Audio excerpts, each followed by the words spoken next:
Okay, I'm about to ask you a very direct and personal question. Do you trust me?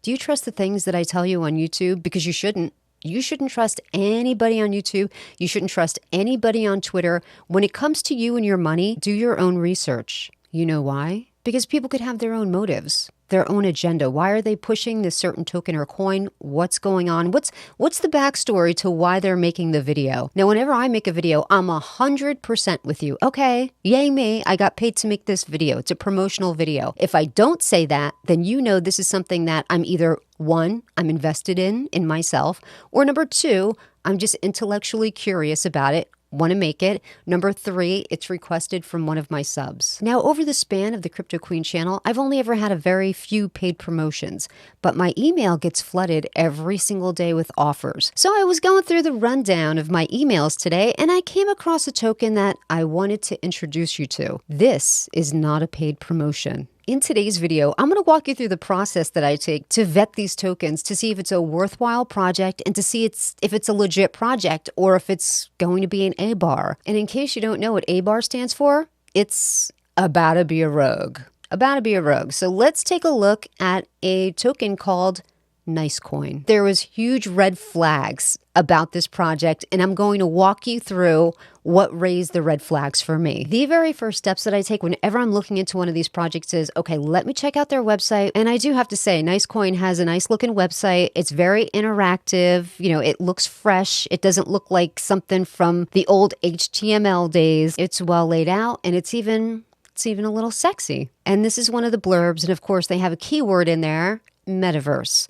Creating an auspicious asset for the 3D metaverse. On the path of making NiceCoin the coin of tomorrow by making it an asset for the 3D virtual reality. Sounds wonderful to me. Okay, then we go down to their vision, and they have 3 stages, and they're all pre-sale, going at different times, January, February, and March. So what is it? Do they have 3 pre-sales or just 1? Maybe they have 3. I don't know. Even though their name is NiceCoin, it's a token because they're running off the Binance Smart Chain. Eventually, they do want to have their own blockchain called Aurum. By inherent design, the data on Aurum will unable to be modified. Little typo there. Very quickly, the tokenomics. Total supply, 400 million. In circulating supply, 300 million. 75% of liquidity is going to be locked for 1 year. And for marketing and development, 25%.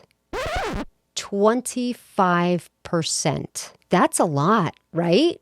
Is it just me, or is that a lot? I see that, and right away, I want to get to the audit and I want to get to the white paper. So let's go to the audit first. Let's see if it's a Certic audit, and it's not. It's by a company called CoinScope. Let's at least see what this audit says. And of course, like there's that big stamp on the bottom of the page that says, yes, they've passed. So there's a few things about this audit that I don't like. Contract owner is not able to increase fees more than a reasonable percent. Let's say 10%. Contract owner is not able to increase the amount of liquidity taken by the dev wallet more than a reasonable percent. Well, who decides what a reasonable percent is? And on one of the last pages, it actually writes like this rosy, glowing type of summary about the token. NiceCoin is an interesting project with a small and friendly community. Like, should an audit company be doing that? Aren't they just there to audit the token and the mechanics of the contract? And then at the last page, they give a little disclaimer, hey, if they rug, not on us. So the audit, 0 help, and even raised more red flags for me. Let's go back to the website. I want to take a look at these white papers. I want to see more details. I want to get, granular information on the project and the team. So it's good looking, but not very informational. Let's go down and see if there's anything else on this website we want to have a little peek-see at. Like, is there devs? Or the devs doxed? What's going on here? And it says they have partnerships with all these different companies that I've never heard of. Now, if you go all the way down, there it is. There's a picture of the dev. He's doxed. His name is Takashi Umeko Akamoto. He is a person of sheer determination, you guys, sheer determination. And he put forward his every step of life in this particular direction. Don't you feel better already? Hey, and good for Takashi, right? Look, young guy, good looking guy. His whole life is ahead of him. He's already big into the blockchain world. And, he looks smart. And let's run this through Google search. Image search.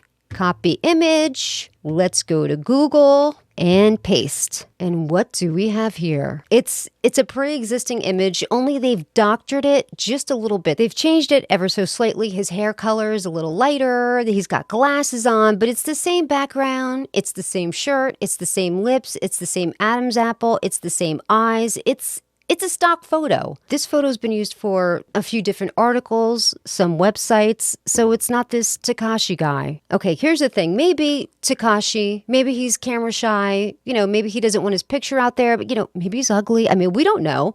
So let's go ahead and do a Google search on his name to see what we can find. There's no other information about this guy. If he is such a blockchain genius, you would think he'd have articles, interviews, something. Instead, the only things coming up are obituaries and find a grave. That stock photo, for me, is the most concerning thing. If I'm starting a token or a coin, I'm asking somebody to invest in me, invest in my dream, invest in my project, I'm putting my picture up there. This is me. This is what I look like. This is who you can expect to communicate with. I'm taking your money. Look at me. And I wouldn't, in good conscience, be able to put a video out, because what if somebody puts their money into that just because of the fact that I made a video? Even though I might have said, hey, I got paid for this, it's a promo video. People, they put into things that with influencers that they trust, they feel like they can trust. And even though I could say paid promotion, maybe I would get somebody into this project and maybe they would lose some money. And I wouldn't want to take that risk. If I wouldn't put my money into this, I wouldn't tell you, think about putting your money in this. I would never do that. Influencers, whether they're on YouTube or whether they're on Twitter, maybe they have a 9-to-5 job, maybe this is their side hustle. I get they need that stream of revenue. And maybe they're telling you, hey, I'm paid to do this, and they feel like that absolves them. And you know what?